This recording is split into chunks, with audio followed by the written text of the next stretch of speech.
যখন আপনার সম্পর্কে কেউ খারাপ কথা বলে, খারাপ ব্যবহার করে, তখন সেখানে কি করা উচিত? খারাপ ব্যবহার করলে, খারাপ কথা বললে সবারই খারাপ লাগে। বিশেষত কর্মক্ষেত্রেই হোক বা ব্যক্তিগত জীবনেই হোক বা আত্মীয় স্বজনের ক্ষেত্রেই হোক। দুর্ব্যবহার কেউই কিন্তু সহ্য করতে পারে না, মনে যন্ত্রণা পায়, কষ্ট হয়। এই অবস্থায় বিদুর নীতি কী বলে? মহাভারত আমরা সবাই দেখেছি এক সময়। মহাভারতে বিদুর একটা খুব গুরুত্বপূর্ণ চরিত্র।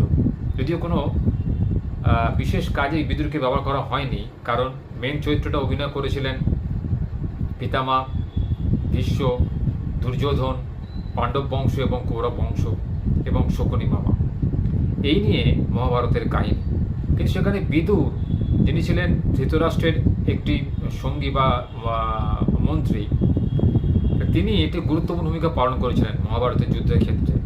তিনি পাণ্ডবদের গোপনে কিছু শিক্ষা দিতেন। তিনি শিক্ষাটা কি দিতেন না, যখন কেউ তোমাকে বারবার অপমান করবে তখন সেক্ষেত্রে নিজেকে শান্ত রাখাটাই উচিত কাজ, সংযম বজায় রাখাটা উচিত কাজ।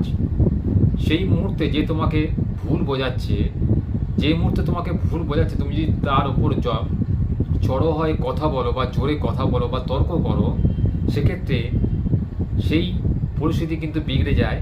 অর্থাৎ সেই পরিস্থিতি আরও গরম হয়ে ওঠে এবং মাথা গরম করে কোনো উত্তর দিয়ে ফেললে সেটা কিন্তু হিতে বিপরীত হয়ে যায়, বরঞ্চ সমস্যা আরও বেড়ে যায়।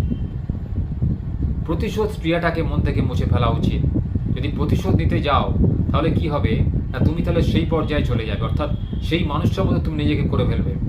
সেও রেগে মেগে কথা বলছে, তুমিও রেগে মেগে কথা বলছো। ফলে কি হবে, সমাজে তোমার বিরুদ্ধে একটা জোর তৈরি হবে এবং তোমার এগেনস্টে লোক বলতে শুরু করবে যে ওই লোকটা খারাপ বা ওই ছেলেটা খারাপ। কখনোই এরকম কাজ করা যাবে না। আর অবশ্যই সেই স্থান ত্যাগ করা উচিত এবং সেই ব্যক্তির সাহচর্য বা সঙ্গ পরিত্যাগ করা উচিত যে আপনাকে বারবার অপমান করে লাঞ্ছনা দেয়। তাকে আপনি শিক্ষা দিয়ে কিছু করতে পারবেন না, কারণ যার উদ্দেশ্যটাই খারাপ তাকে আপনি কিছুতেই সোজা রাস্তায় আনতে পারবেন না।